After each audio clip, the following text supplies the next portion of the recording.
Tere, mina olen Kristi, mina olen Pluss Meediast. Me oleme siin Põltsamaal talvepäevadel ja minuga koos on Markus Haamer, kes on talvepäevade peakorraldaja. Talvepäevadel oli seekord 20. kord, ehk siis sünnipäev, palju õnne! Aitäh ja ümmargu siin alati tore pidada. Kuhu on talvepäevad omadega jõudnud võrreldes esimese kordadega? Noh, eriti mitte kaugele, see ikka Põltsamaale.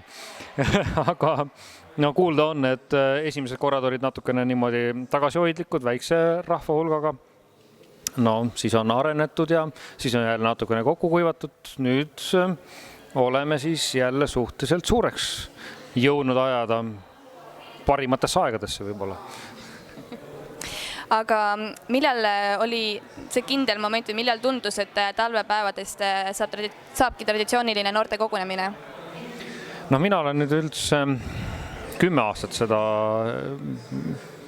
mingil määral nagu vedanud või kaasa töötanud, sest eks siin oli alguses, kui ma tulin siia Põltsamaal, olid noortejuhid, kes siis rohkem korraldasid, aga loomulikult olen kõige täie jõuga toimetanud, aga ega ei oskagi ütelda seepärast, mismoodi see, et nüüd läheb edasi ja vaid see on kõik olnud selline mõte, et ta lähebki edasi, et sellist tunnet nagu, et peaks lõpetama.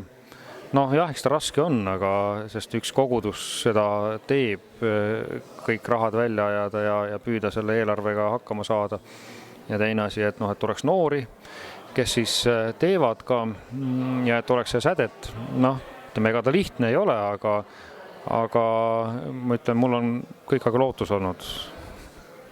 Seda on väga hea kuulda. Aga kas võib ka öelda, et järgmisel aastal on talvepäeval kindlalt toimumas või mitte? Ei tea, eks me peame noortega otsustama, mis saab, et kuidas meil jõudu on ja kas saame hakkama. Jah, ütleme, et hetkel on küll selline lugu, et päris järgmist põlvkonda nagu hetkel ei ole ja see on nagu selle väikene miinuspool. Et minul on natukene kõhe, aga kui ma näen, et on teatud hulk noori ja nad ütlevad, et me teeme ära, siis ega ma ei saa olla vastu. Nii, aga öelge midagi ka praegustele talvepäevalistele, midagi julgustuseks. Ma arvan, et julge samm on see, et sa tulnud oled juba ja